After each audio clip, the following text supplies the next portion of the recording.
What's up, everybody? Welcome back to another video for 454 Sports. I haven't been gambling as much lately. I actually told myself to quit.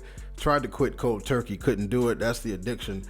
But I have slowed down tremendously. I haven't been gambling nearly as much as I was a month ago. But tonight I feel a bit of a backslide. When I have multiple bets in for one evening, I feel like I'm backsliding. But the reason I told myself to quit because I just realized that players and coaches do not determine the results of these games. It's actually referees and mob bosses, and that's not an exaggeration. That's how it goes. And one problem they have in the NCAA right now that is running rampant is players betting on games. Not the NFL. This is going on in the NCAA at a very alarming rate. Players are having like family members, a cousin or uncle or somebody make a DraftKings account for them, and they're betting on their own games. They're not betting on themselves to lose. They bet on themselves not to cover the spread. And that's how it's been going. They've been, like I say, if your team is favored by 17 points, well, you're going to make a couple of mistakes and make sure the other team scores and keeps the game close so that you guys win, but you don't cover. And that's how them guys have been doing it. The latest story I heard about it was a month ago out of Iowa State. QB Hunter Dekkers was among 4 players to reach a legal plea in a state gambling case. These guys were betting on NCAA games that they were playing in, and also games that they weren't playing in. And you had a couple of ex-players who were actually betting on the games also. If you guys want to read the stories, go ahead and look up Hunter Dekkers, Iowa State QB.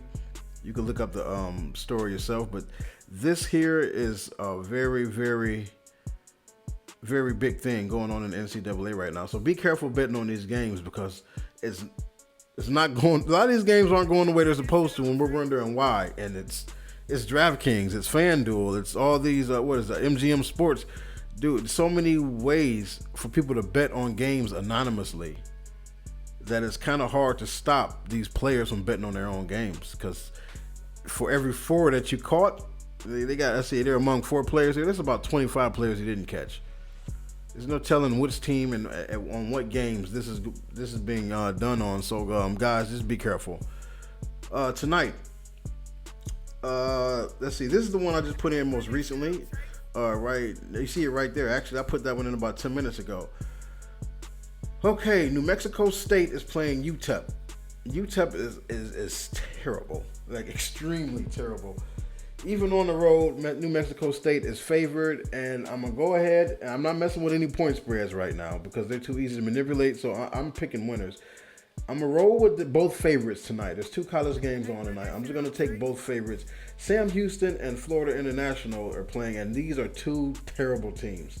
2 sorry teams. Like I really don't trust Sam Houston to cover a spread against anybody, so they're the home favorites.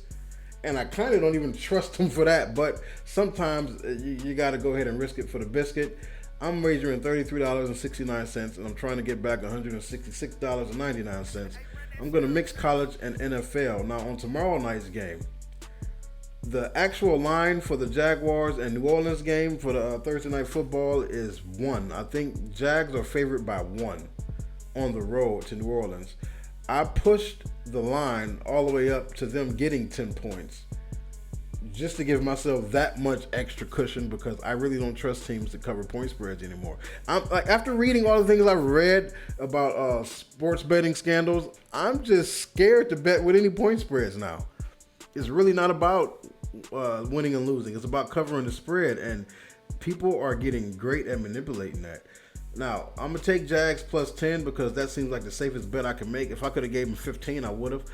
I just need Calvin Ridley to get 40 yards. He's the number 1 receiver there, and their number 2 receiver is Christian Kirk. Just need him to get 25 yards. I need both teams to record a sack, which I can see that happening because these are both pass-friendly offenses. They're pass-friendly offenses. They're going to be doing a lot of dropbacks, so that's going to increase the chances that one of those dropbacks can result in a sack. And I need both teams to reach 10 points. Derek Carr is okay. Their receivers are okay. Travis Etienne is fine. Alvin Kamara is fine. I don't see any reason why both of these teams shouldn't reach 10 points. So if all these things come true, I get myself $166 from just wagering 33.